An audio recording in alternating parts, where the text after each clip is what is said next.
Un saludo muy especial para todos los televidentes que cada 8 días tienen una cita con el psiquiatra Ramón Acevedo. ¿Cómo está, doctor? Bienvenido a Sanamente.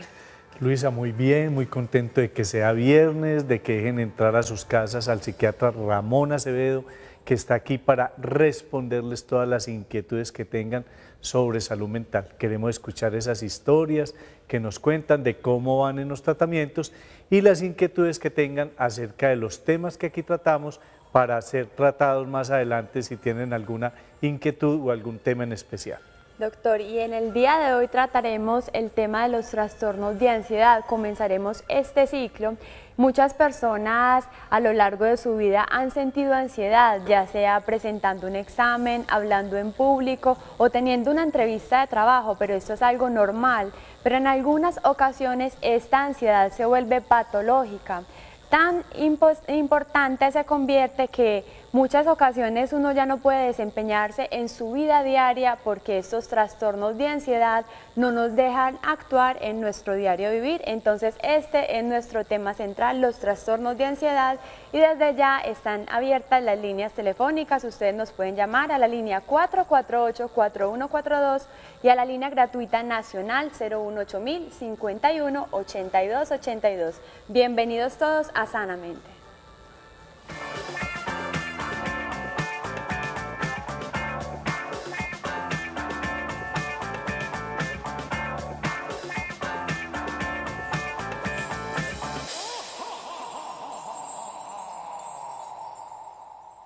Les recordamos que este programa es interactivo y es fundamental su participación, ya sea a través de nuestras redes sociales. Los invitamos a seguirnos en el Facebook buscándonos como Televida Congregación Mariana, también en el Twitter como @canaltelevida, e igualmente a visitar nuestro sitio web www.televida.com.co.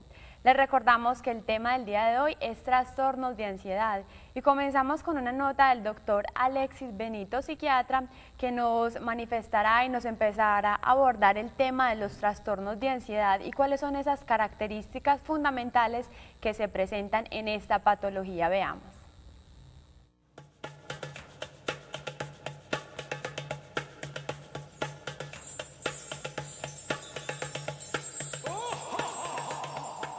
Los trastornos de ansiedad son un grupo de enfermedades que se van a caracterizar básicamente por el síntoma ansioso, como su nombre lo describe. Es decir, son unos miedos infundados que las personas pueden presentar. Los que más se reconocen son el trastorno de ansiedad generalizada, el trastorno de pánico, el trastorno por estrés postraumático, los trastornos fóbicos y el trastorno obseso-compulsivo. Una de las características que tiene el trastorno de ansiedad es la sensación de miedo, que es un temor a algo desconocido, cuando no aparece realmente ninguna causa. Es el sujeto que mantiene permanentemente como asustado, o el sujeto que de manera súbita tiene una sensación de que como que lo estuvieran atracando o que algo grave lo estuviera perdiendo, y entonces el sujeto empieza a tener dificultades para respirar, dificultades para tomar el aire, para orinar, tiene sensación de urgencia urinaria en algunos, y hay unos que son específicamente, que son muy típicos, que son los fóbicos, que son un temor infundado ante una situación dada. Y en los trastornos por obsesivo compulsivo, usted puede encontrar, son una serie de rituales que aparecen en los pacientes, rituales y comportamientos anormales. Uno puede tener definitivamente varios de ellos. Por decir, uno puede tener un trastorno de ansiedad generalizada y tener una fobia específica a las culebras, y tendría los dos. O puedo tener un trastorno después postraumático que da frecuentemente después de situaciones muy graves, como puede ser el haber sido víctima de atraco o el ser víctima de un secuestro, y uno puede tener en algún momento un trastorno de pánico, es decir, cuando algo le recuerda esa situación, el sujeto entrar en crisis de pánico. O sea que sí pueden coexistir los dos tipos de trastorno.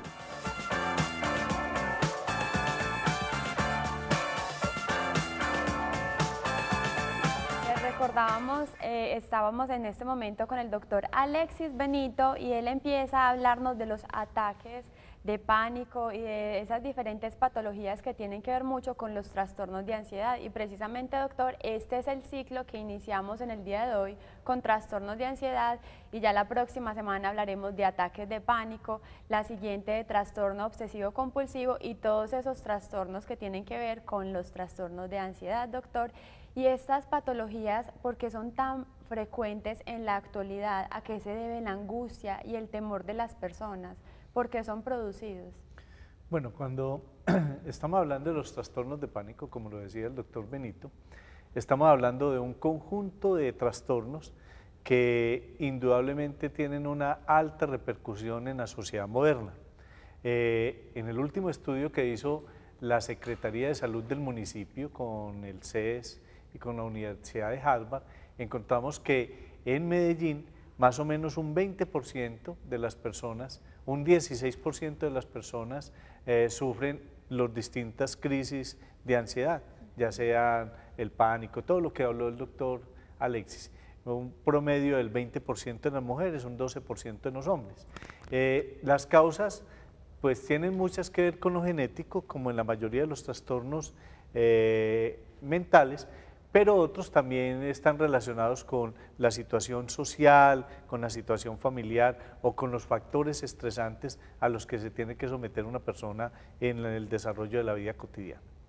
Tenemos nuestra primera llamada del día, está con nosotros Ligia Valencia, que nos llama desde el Poblado. ¿Cómo está? Hola, ¿cómo les ha ido? Muy bien, ¿y usted? Felicitaciones por ese programa tan educativo y tan constructivo. Muchísimas gracias, Ligia, y aquí está el doctor atento a tu inquietud. Cuéntanos.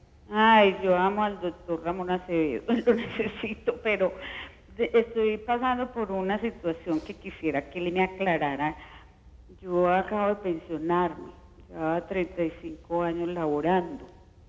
Entonces me considero productiva, pero estoy manejando esto. Yo quisiera que él me diga si eso es ansiedad o qué, porque no me puedo ubicar. Llevo un mes y medio y entonces hago de todo y zapoteo todo y hago y voy y vengo y como que no me ubico. Entonces necesito que por favor el doctor me diga si estoy manejando una ansiedad y qué puedo hacer. Bueno, Ligia, indudablemente cuando uno se jubila, cuando tiene que enfrentar como los nuevos retos de la vida, para todo el mundo es como muy fácil, ay, qué tan rico que estás jubilada, que ya no tienes que hacer nada, pero cuando uno ya se tiene que enfrentar como a esos nuevos retos de la vida y tiene que salir de donde estaba trabajando, dejar unos compañeros de trabajo, dejar una rutina, elabora indudablemente, como en toda pérdida, un duelo. Entonces ese duelo pues implica primero como una negación de que, bueno, como que todavía no siento que me estoy sin trabajo, después viene una depresión, como parte ya resolutiva del duelo. Entonces a veces esa depresión y esa resolución del duelo se acompaña de síntomas de ansiedad. Eso nos sirve para señalar una cosa muy importante, lo que Ligia nos está diciendo, y es que a veces la ansiedad y la depresión se asocian y aparecen síntomas de ansiedad y depresión como mezclados. Entonces uno se siente inquieto, siente como que algo le falta, siente temores, a veces no siente ganas de levantarse, tiene mucha pensadera como en las cosas del pasado, mucho temor al futuro, y todo eso hace parte en este momento, Ligia, indudablemente de la resolución del duelo que le tienes que hacer a tu vida laboral. Y por el otro, esa ansiedad que produce lo desconocido, o sea, ahora qué voy a hacer, yo que todavía puedo producir, yo que todavía tengo cosas para hacer, pero ya no sé qué hacer. Entonces hay que sentarse, por eso es tan importante en el trabajo los cursos pre-jubilación, porque le van permitiendo a uno como organizar el tiempo, como que otras iniciativas puede tener, como que otros intereses, y después de que uno encuentra los intereses y ya se mete en la vida de jubilado, a veces no alcanzan ni el tiempo. Yo tengo muchas pacientes que disfrutan la jubilación sobremanera, no les alcanza el tiempo para nada, pero tienen que hacer vueltas, salen a pasear, bueno, eso vas a ver cómo el tiempo va a ser cortico para poder disfrutar el resto de tu vida. Doctor, y tenemos otra llamada desde San Antonio de Pereira, nos llama Margarita Gallego. ¿Cómo está, Margarita? Bien, gracias. Bienvenida a este espacio de la salud mental sanamente y cuéntanos cuál es tu inquietud. Pues, ¿qué te digo? Mi inquietud es que lo que pasa es que yo desde los 15, más o menos por ahí desde los 17 años, estoy pues con depresión, pues, ya crónica. Y pues los dolores son muy fuertes, muy impresionantes, me hacen vivir algo que yo no quisiera. Tengo una niña hermosa de 6 años a la cual pues ella pues me anima a seguir adelante, pero no es mucho, porque ahora empecé pues sufriendo los vértigos.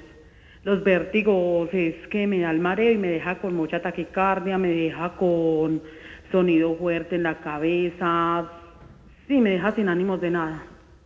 Entonces los dolores son impresionantes y de verdad que ya estoy desesperada, no sé ni dónde acudir. Pues yo estoy tomando la fluoxetina, pero no es mucho pues lo que me ayude. Muy bien, Margarita. Indudablemente cuando uno tiene una depresión tan crónica como la que tú dices que tienes y de pronto solo está recurriendo a la fluoxetina, ya estamos encontrando que hay como otras complicaciones, porque si tienes esa serie de dolores crónicos de los que nos estás hablando, podríamos pensar que estás haciendo una fibromialgia. Si estás teniendo eso que llamas vértigos, que se acompañan como de todos esos otros síntomas, pareciera que si no es un vértigo de Meniere y no te han hecho el diagnóstico o te lo descartaron, pareciera que estuvieras presentando un trastorno de pánico que muchas veces se asocia también a la depresión. Entonces hay que ir más allá de la fluoxetina. Ir más allá de la fluoxetina, Margarita, es reiniciar si ya habías tenido un tratamiento psiquiátrico, reiniciar un tratamiento psiquiátrico, evaluar con el psiquiatra si se necesitan algunos apoyos psicológicos para ir al psicólogo o a la psicóloga y a partir de ahí estructurar un nuevo enfoque de tu diagnóstico y un nuevo enfoque de tu tratamiento que va más allá de la fluoxetina. La fluoxetina es un buen medicamento, dependiendo también de las presentaciones y de las marcas, pero es un buen medicamento, pero es un medicamento que necesita ser manejado por el especialista. El especialista es el que define las dosis, las horas en las que uno se lo debe tomar. Entonces no te limites solo a la fluoxetina, reinicia el tratamiento, que yo sé que hay la opción de mucha ayuda, porque hay que diagnosticar y hacer el diagnóstico de una posible fibromialgia, de trastornos de ansiedad, y en ese caso habrá que recurrir a otros medicamentos y a otros especialistas adicionales. Desde Itagüí recibimos la llamada de Andrés Restrepo. Bienvenido a Sanamente. Hola, muy buenos días, ¿cómo han estado? Muy bien, ¿y usted? Muy bien, muchas gracias. Andrés, cuéntanos cuál es tu inquietud. Sí, qué pena, pues, lo primero que les digo es de pronto estoy como un poquito emocional, entonces es tomar la decisión de públicamente hablar de uno, pues porque con 29 años que tengo, encuentro en mí unas características que no han sido pues tan normales. Es lo siguiente, yo le quisiera preguntar al doctor hoy. Yo perdí a mi mamá hace aproximadamente 1 año. Pues para mí fue un suceso bastante delicado y muy difícil. Luego que sucede esto, pues han habido muchos cambios en la familia, pero personalmente, ¿qué es lo que más me preocupa? Es porque yo estudio y trabajo y tengo cosas y bendiciones muy grandes, pero tengo claro que la enfermedad mental nos puede aparecer a cualquiera, en cualquier momento de nuestra vida. Estoy muy contento por unos días, muy animado, todo me sale, todo me fluye. Y en esos días me preocupo porque he venido dándome cuenta que cualquier día, cuando menos lo pienso, levanto nuevamente bajito y digo, pero ¿qué sentido tiene estar haciendo esto? ¿Qué sentido tiene estar haciendo aquello? Y realmente me preocupo porque son muchas cosas que estoy poniendo en juego, lo más importante es mi salud mental, y yo quisiera que él me diga si consulto con un psiquiatra porque es bastante difícil. Muy bien, Andrés. Indudablemente, cuando uno tiene una pérdida tan importante y tan dolorosa, tiene que elaborar un duelo. Los duelos a veces se demoran para ser resueltos, a veces mucho tiempo, y se pueden convertir en duelos patológicos. Pero indudablemente cuando se empiezan a presentar estas fluctuaciones tan marcadas en el estado del ánimo como las que está señalando, y es que unos días están muy bien, contento, alegre, y en nosotros tienes esos bajones donde sientes ese vacío y piensas que la vida no vale la pena y que no se justifican las luchas. Entonces estamos hablando mínimo de que hay un ciclaje, unas veces depresivo y otros, no vamos a hablar de maníaco, pero sí de cierta exaltación psicoafectiva. Entonces, alguien tendrá que ayudarnos a determinar si todavía es parte de la elaboración del duelo o si es que estamos presentando un trastorno depresivo de carácter asociado a una ciclotimia o a una bipolaridad. Y para hacer eso hay que hacer una muy buena historia, a donde miremos los antecedentes familiares, miremos cuál ha sido tu comportamiento en la niñez y en la adolescencia y miremos si hay otros elementos que puedan estar asociados con este trastorno. Entonces es fundamental, ya que tomaste la decisión de llamar y de mirar cómo ayudarte, es fundamental que ya tomes la decisión de ir al psiquiatra. No le dé miedo al psiquiatra, y este es un mensaje para todos los televidentes. Los psiquiatras somos los especialistas, los médicos especialistas en salud mental. Estamos para ayudarle a resolver la mayoría de los problemas que se tienen en salud mental a los pacientes, de ansiedad, de depresión, de muchas cosas. No hay que estar loco para ir al psiquiatra. Al psiquiatra van muy poquitos locos, porque en el mundo hay muy poquitos locos, pero indudablemente más del 40% de la población necesita ir al psiquiatra. Entonces, Andrés, busca un buen psiquiatra, en Medellín los hay muy buenos, y esté seguro que va a mejorar mucho tu situación en la salud mental, no se te va a deteriorar y vas a poder seguir tu vida académica y laboral muy bien. Sí, muchísimas gracias, Andrés, por tu llamada. Y así como Andrés, muchas personas de pronto les da temor hacer la llamada en público a un programa de televisión, pero ustedes también pueden hacer sus llamadas y no necesariamente tienen que dar su nombre y sus datos, sino únicamente contarnos su historia y su patología, pues muchas de las inquietudes que ustedes hacen en el programa les sirven a otras personas que también las pueden tener. Doctor, y seguimos hablando de este tema que es trastornos de ansiedad. Muchas personas pueden inquietarse y no saber si son ansiosas o no, porque en el mundo hay muchas personas que son hiperactivas. Actualmente todo el mundo está estresado y ansioso porque día a día tiene que hacer demasiadas cosas y no les alcanza el tiempo. ¿Cómo se diferencia un trastorno de ansiedad a una persona que sea hiperactiva y que tenga otro tipo de, o que sea estresada? ¿Cómo se diferencia? ¿Cuáles son las características para uno decir, tengo una patología, tengo un trastorno de ansiedad? Bueno, Luisa, es muy importante lo que tú estás señalando, porque la ansiedad por sí sola no es una patología. La ansiedad y la angustia de alguna manera, digamos que son motores que nos impulsan a hacer cosas en la vida. Si yo tengo la ansiedad de salir adelante, tengo ese deseo que se acompaña como de ese empuje, pues obviamente esa ansiedad es la que me impulsa y no necesariamente es algo patológico. Pero hablamos del trastorno de ansiedad cuando el trastorno de ansiedad desborda, por decirlo de alguna manera, como la capacidad resolutiva de la persona, o sea, va más allá de su propia capacidad de contenerse.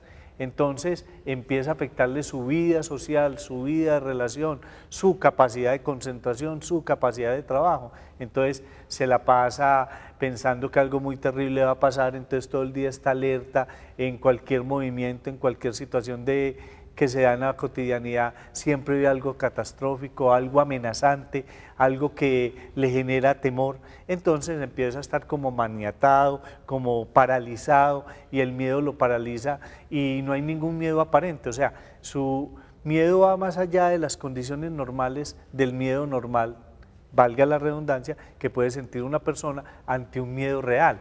Si yo voy por la calle y hay un perro furioso, obviamente yo tengo que sentir susto, y ese susto es el que me permite actuar y protegerme y cambiar de andén, aunque sea. Pero si yo voy por la calle y no hay un perro y estoy pensando que va a salir un perro, y si de aquella casa sale un perro y si de la otra sale un perro, entonces ya estoy yéndome más allá y eso me está paralizando, porque ya hay miedos irreales, angustias irreales, y estoy, como decían los papás de nosotros, muchas veces con el miedo ensillando la bestia sin traerla. O sea, ¿qué va a pasar en el futuro? Si entro a la universidad y pierdo una materia, y si voy y me dicen que no, y si miro a la chica y ella no me mira, y si, entonces empiezas como a anticipar catastróficamente cosas que todavía no han sucedido. Y dejar de hacer cosas por ese mismo temor. Ese miedo. Pero doctor, las características físicas, por ejemplo, una persona puede empezar a perder su sueño, a tener taquicardias, pues como qué tipo de características de pronto puede tener, ¿cuáles son esos síntomas? Los síntomas asociados a la ansiedad desde el punto de vista orgánico son taquicardia, el corazón acelerado, y entonces la persona empieza a concentrarse en esa palpitaciones, opresión en el pecho que a veces le da la sensación de no poder respirar, ahogo, como lo mostraba ahora nuestro actor, una sensación de que me estoy muriendo de un infarto. Puede haber, como lo decía el doctor Benito, una urgencia urinaria súbita, donde tengo que salir corriendo para un baño, puede haber náuseas, puede haber vómito, me puedo poner pálido e incluso presentar un desmayo, me puedo poner rojo y sudoroso, me sudan las manos, me suda todo el cuerpo, puedo sentirme paralizado, no ser capaz ni de moverme, o puedo sentir mucha intranquilidad motora y no soy capaz de quedarme quieto. Entonces puede haber diarrea, o sea, una serie de síntomas como súbitos que aparecen que le producen una urgencia incluso al paciente. Muy interesante conocer esos síntomas para ya saber cómo se manifiestan esos trastornos de ansiedad. Ahora está con nosotros desde Manizales, José Luis nos llama. ¿Cómo está? Buenos días, ¿cómo les va? Bienvenido, muchas gracias por esperarnos en la línea. Ya había hablado con el doctor, él me recomendó que hablara con el psiquiatra, pero no he podido que me atiendan. Y no he podido que me atiendan bien y le he comunicado la inquietud que yo le había dicho al doctor Ramón Acevedo y no me prestan ninguna atención, me distraen, me mandan unas pasticas y me obran por ahí por un día y ya no me vuelven a hablar, que aquí en Manizales no hay infectólogo. Muy bien, José Luis. De todas maneras, pues cerca a Manizales hay...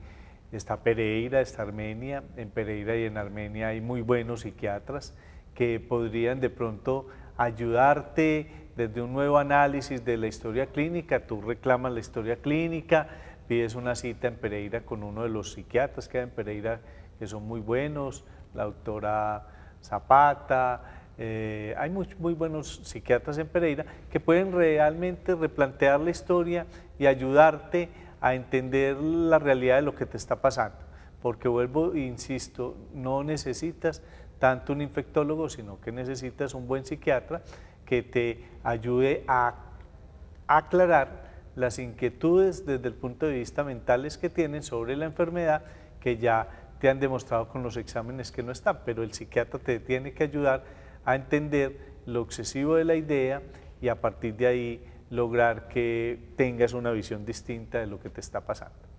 Doctor, ¿en qué momento de la vida se pueden presentar este tipo de trastornos de ansiedad? ¿En qué edades es más frecuente?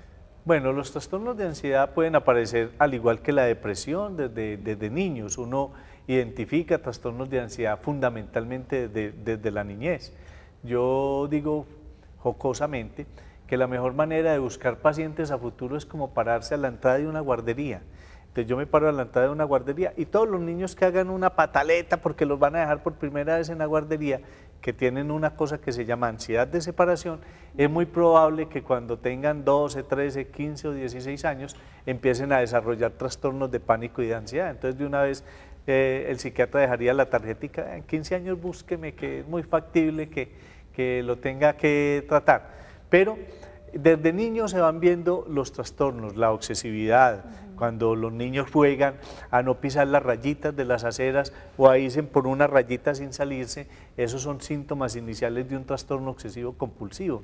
Y uno lo encuentra en la consulta, cuando llegan los pacientes y empiezan a contarle el tema de las obsesividades, que no lo identifican así, que uno es el que lo tiene que empezar a explorar. ¿Cómo eres con el orden y el aseo? Ah, no, doctor, eso sí, pues me la paso todo el día limpiando la casa, todo está organizado por colores, milimétricamente cuadrado.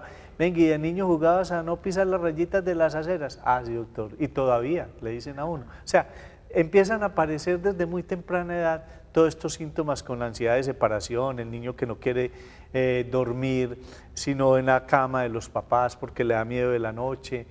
Todos estos son síntomas iniciales que van avanzando y ya en edad de la adolescencia y en edad adulta se pueden ir manifestando mucho más fuertemente.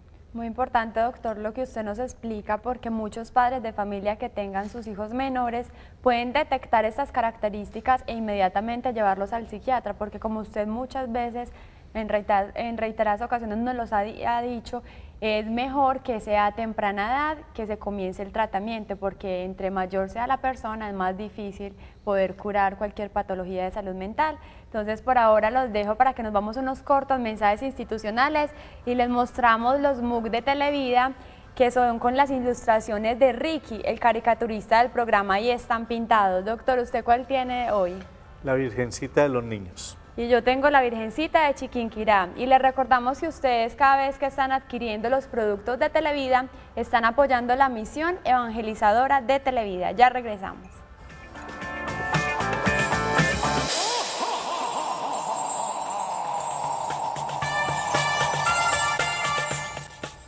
Regresamos a Sanamente, el programa de salud mental del canal Televida, y en el día de hoy estamos hablando de los trastornos de ansiedad. Doctor, usted ahorita nos estaba explicando acerca de los trastornos de ansiedad, en qué momento de la vida se presentan, pero muy importante que nos explique, por ejemplo, una persona puede estar normal, trabajando, ser muy inteligente, ser muy efectiva en cada una de sus labores y en cualquier momento de su existencia le puede presentar un trastorno de ansiedad.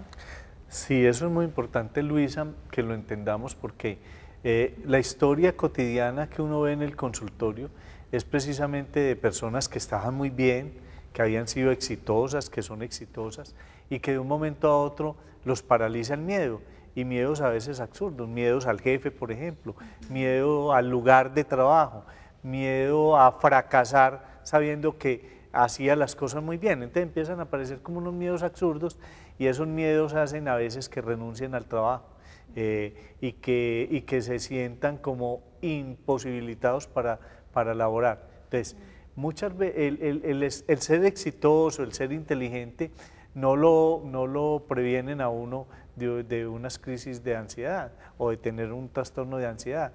Por lo general uno se encuentra que hay una historia como en la familia de que hay depresión en algunos tíos, tías, en los primos o en los abuelos o en los papás, pero hasta ahora no se les había presentado.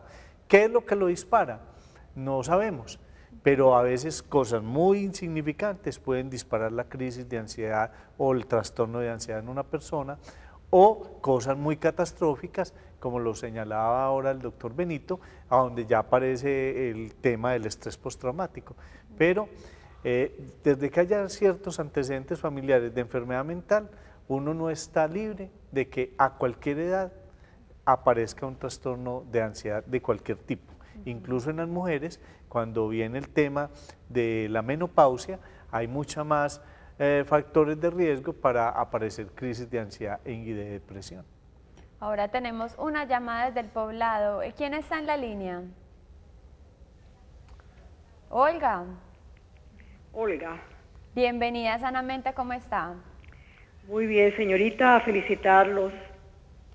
Muy bien, para felicitar tan excelente programa. Muchas gracias, Olga. Te pedimos por favor le bajes a tu televisor y nos escuches por el teléfono, y aquí está atento el doctor Ramón Acevedo para escucharte. Olga. Listo, ya lo apagué. Bueno, muy bien. Estaba esperando este programa con mucha ansiedad para hacerle una consultica al doctor. Bueno, Olga, la estamos escuchando. Gracias, doctor. Hace 3 años yo tuve unos fuertes problemas de salud. Todo empezó con un aneurisma cerebral gigante, que por esas cosas que uno no entiende muy bien de Dios lograron salvarme. Y yo quedé con un ataque de pánico y un miedo terrible a la muerte. Yo llegaba a urgencias con el corazón a 1000, la presión alta. Fui diagnosticada con ansiedad generalizada, ataque de pánico y estrés postraumático, porque también sufrí un cáncer de mama. Me cogieron todas juntas. A mí me recetaron, y este es el motivo de mi consulta, alprazolam, 4 pastillas de 0,50 miligramos.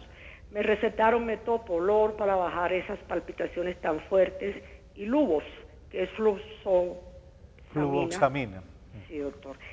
Yo he bajado el Lubos de mi cuenta, porque si le digo al psiquiatra no me lo permite, a 50, o sea, me estoy tomando media pastilla. El alprazolam lo he bajado a 0,5 de 4 pastillas, y el metoprolol a 150 miligramos. Pero he leído que esta benzodiazepina, alprazolam, no es para tiempo largo. Ya yo tengo 2,5 y sigo con el alprazolam. Trato de bajarla, digamos, a 25 miligramos. Yo empiezo a sentir algo extraño, como un adormecimiento en las manos, como un dolor en el pecho. Es un síntoma de miedo, que yo lo identifico claramente.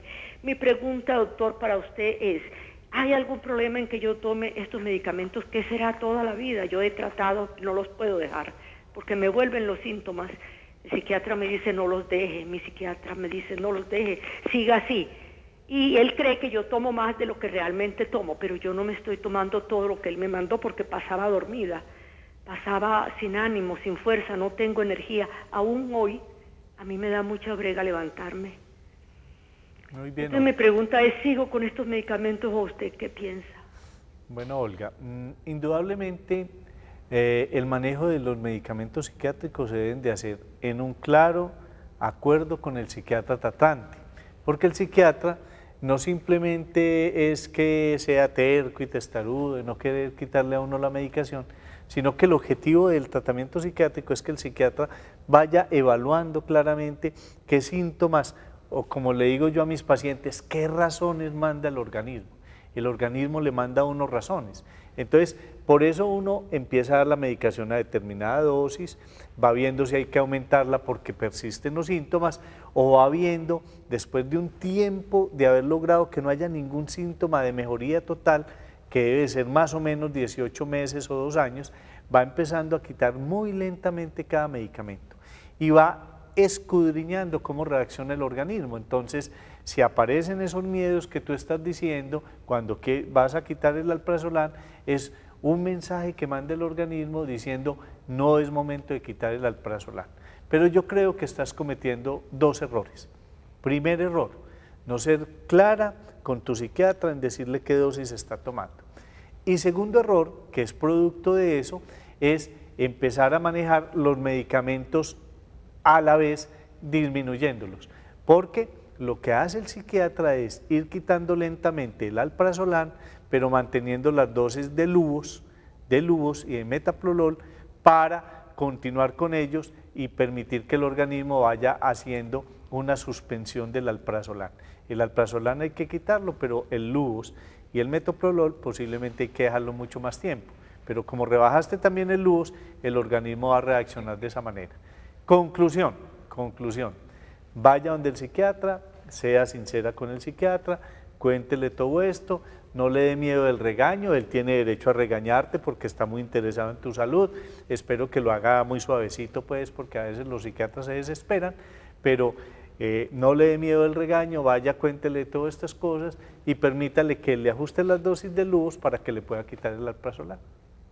Y desde Armenia nos llama Gloria, bienvenida a Sanamente. Gloria. Buenos días. ¿Cómo está, Gloria? Muy bien, gracias. Cuéntanos cuál es tu inquietud. Mira, para preguntarle al doctor, lo que pasa es que yo estoy diagnosticada con depresión, con ansiedad y estoy tomando el Desaprón de 10 miligramos. Pero este medicamento me está dando mucho efecto secundario, me da muchas náuseas, muchos mareos, mucha debilidad. Me la mandaron en la mañana. Mi pregunta es si yo la puedo tomar en la noche. Bueno, mujer, indudablemente el Dexapro es un buen medicamento, los escitalopram son muy buenos medicamentos. No a todo mundo obviamente los medicamentos le caen igual, yo siempre les he dicho que los medicamentos son como los zapatos y más los medicamentos psiquiátricos. Hay medicamentos como los zapatos. Usted va a comprar un par de zapatos y obviamente algunos le tallan, no son del tacón que tú necesitas, es destapado y lo querías tapado, no es del color exacto de la cartera o del bolso, entonces uno tiene que ir buscando como el que le caja perfectamente a la necesidad que uno tiene, y así son los medicamentos psiquiátricos. Entonces, si este Dexapro te está produciendo todas estas situaciones, entonces tienes que hablar con el psiquiatra, posiblemente tomándolo en la noche te produzca un efecto menos intenso en ese mareo y eso y te pueda caer mucho mejor, pero si toda esa reacción sigue de náuseas y todo, es muy factible que haya que suspenderlo e iniciar otro medicamento. Entonces, indudablemente lo puedes empezar, pasar a la noche, evaluar cómo va, pero consultar con el psiquiatra para mirar si es que no lo estás tolerando, porque los excitalopranes a veces sí producen en los pacientes como un aumento de la ansiedad que después desaparece, pero cuando es muy marcado como lo que te está pasando, a veces hay necesidad de descontinuarlo. Y tenemos la llamada de Gloria Sánchez desde Caldas. ¿Cómo está? Buenas tardes. ¿Cómo está, Gloria? Bienvenida. Muchas gracias por el programa. Cuéntanos cuál es tu inquietud. A ver, doctor, mi pregunta es, yo tengo 50 años, soy una persona hipertensa y tomo pues pastillas de control. A nivel personal la pregunta es, doctor, yo noto en mí que casi por lo regular siempre toco un mismo tema. Me refiero, por ejemplo, al esposo.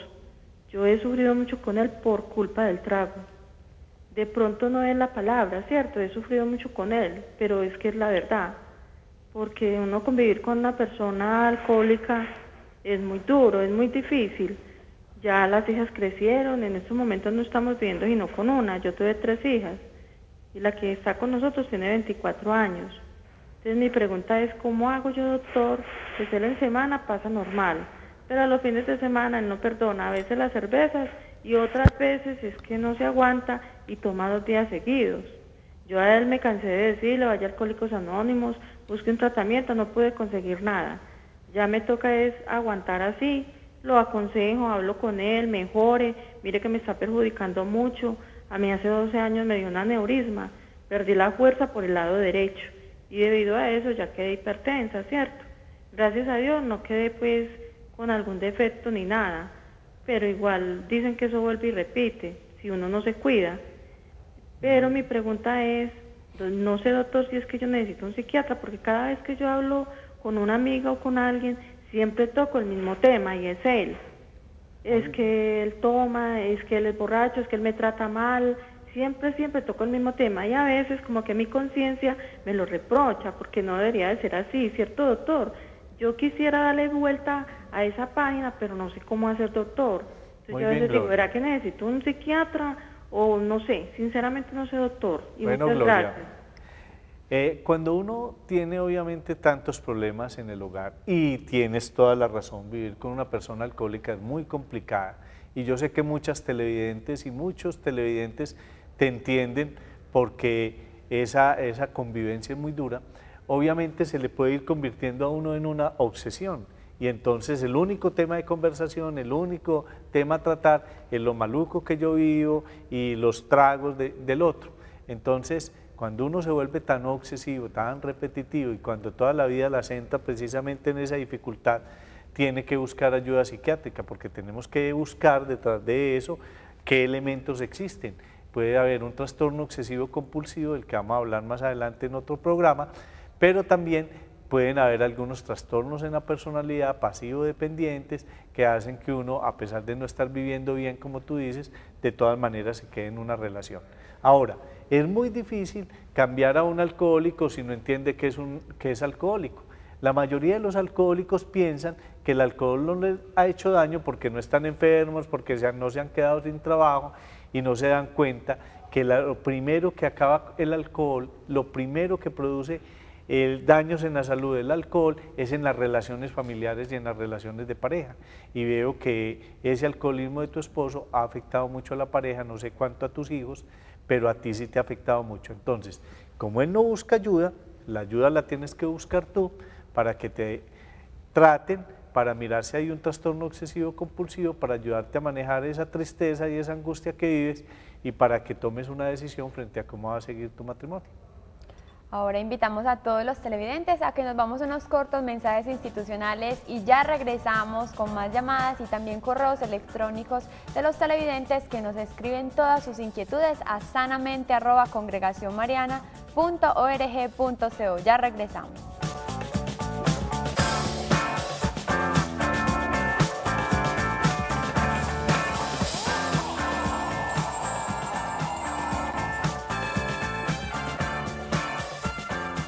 Regresamos a Sanamente y ahora estamos en el momento de la lectura de los correos electrónicos. Les recordamos que ustedes también nos pueden escribir al correo sanamente@congregacionmariana.org.co, ya sea una inquietud de un familiar que tiene una patología de salud mental, si nos quieren proponer temas para este espacio o cualquier otra pregunta que tengan, y el doctor Ramón Acevedo les dará la respuesta en el programa siguiente. Comenzamos, doctor, con las lecturas. Y este correo: tengo una hija de 14 años. Del colegio me enviaron una circular informándome que hay una jornada de vacunación contra el papiloma humano. Consulté en internet acerca de esta vacuna y me encuentro con que trae una gran lista de efectos secundarios. Es muy famoso el caso de 2 niñas en España que padecen de convulsiones cada 48 horas luego de aplicarse esta vacuna. Inclusive hay un caso de muerte. Mi consulta ha decidido permitir que le apliquen esta vacuna a mi hija, y quién responde si se presentan efectos secundarios. Bueno, la respuesta, digámoslo de esta manera: todos los medicamentos, absolutamente todos, hasta la aspirina, pueden tener efectos secundarios que son como muy personales. No podemos anticipar a quién le va a pasar algo y a quién no. O sea, son riesgos que se corren en unos porcentajes a veces muy mínimos. Entonces, en esa medida, la decisión de si se le deja aplicar o no la vacuna a la niña es una decisión ya de la familia, es la que debe tomar con el sopesar el factor riesgo-beneficio. El beneficio es que no hay posibilidades entonces después de contraer el cáncer de cuello uterino que trae el papiloma, versus los riesgos que pueden exigir. Ahora, cuando se va a aplicar la vacuna, uno tiene que firmar un documento que se llama el consentimiento informado, y en el consentimiento informado obviamente uno exonera de toda responsabilidad a quien pone la vacuna, porque él no puede correr el riesgo de asumir la responsabilidad por un factor muy lejano, pero posible, de que haya una alteración en la salud. Nos escribe otra persona contándonos: tengo una hija de 14 años, del colegio me enviaron, soy una mujer de 63 años, afiliada a Comeva como beneficiaria de mi hijo. ¿Puedo solicitar evaluación por psiquiatría? Generalmente me dicen que es el médico general el que autoriza esta consulta, y las veces que la he solicitado me la han negado. ¿Qué puedo hacer? Bueno, yo utilizo la respuesta primero para hacer una aclaración al programa pasado, en el que dije que muchos médicos generales desconocían como la psiquiatría. Quiero señalar que no son todos, gracias a Dios existen muy buenos médicos generales que estudiaron y pasaron por las facultades de medicina en clases de psiquiatría y entienden la psiquiatría. Entonces, a partir de ahí es ir donde el médico general, porque en la EPS hay que ir siempre donde el médico general, explicarle por qué quiere ir donde el psiquiatra y mostrarle cómo esa necesidad que se tiene de haber encontrado ya y de entender que se tiene un problema de salud mental y que la salud mental es un derecho. Entonces hay que ir en muy buenos términos, hablar con el médico general, señalarle que por favor la remita al psiquiatra, porque ese filtro sí lo debe pasar. Si de todas maneras el médico general no la envía al psiquiatra, le queda como opción ir a la personería del municipio donde se vive y pedirle a la personería que le haga una acción de tutela solicitando que le den la atención integral y la manden al psiquiatra. Pero quiero rectificar de que no todos los médicos generales pues desconocen y tienen una actitud mala ante la psiquiatría, pero sí hay algunos que asumen esa actitud, y eso desdice mucho a veces del médico general, y la gente le tiene mucho miedo a eso. Retomando nuestro tema central del día, el doctor Alexis Benito, psiquiatra, nos hablará ya de las últimas recomendaciones y del tratamiento de los trastornos de ansiedad. Veamos.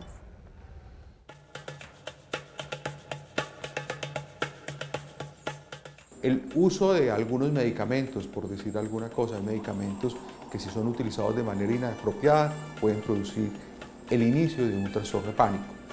El uso de sustancias psicoactivas, como el caso de la cocaína, el uso de estimulantes como energizantes de cualquier tipo, eso hace que un sujeto pueda empezar a presentar un trastorno de pánico en algún momento dado. ¿Cuáles son las complicaciones del sujeto? Es que empieza a hacer actos evitativos. Yo creo que cuando salgo a la calle me va a dar miedo. Entonces el sujeto resuelve no salir. En esos momentos, cuando el sujeto tiene un miedo infundado que no responde y que además no tiene ninguna enfermedad de base, es importante que el sujeto consulte. Hay unas en las que definitivamente la persona consulta por la gravedad del síntoma, que es el caso del pánico. El pánico da una sensación de ahogo, una sensación de muerte en los pacientes que hacen que inmediatamente deba consultar y es una urgencia. Los trastornos por ansiedad necesitan dos tipos de manejos. Uno que es un manejo farmacológico, en el cual frecuentemente usamos una benzodiazepina, que son drogas usualmente de control, y las usamos porque estas son medicamentos que logran abortar la crisis muy rápidamente, hacen que el paciente se le calmen los síntomas en pocos minutos. Se utilizan también antidepresivos por periodos largos que varían entre 3 a 1 año dependiendo de la enfermedad. Y en algunos, como en el caso de las fobias, el tratamiento es más centrado en la parte psicológica, cómo manejar desde psicología comportamental el miedo específico ante una situación dada.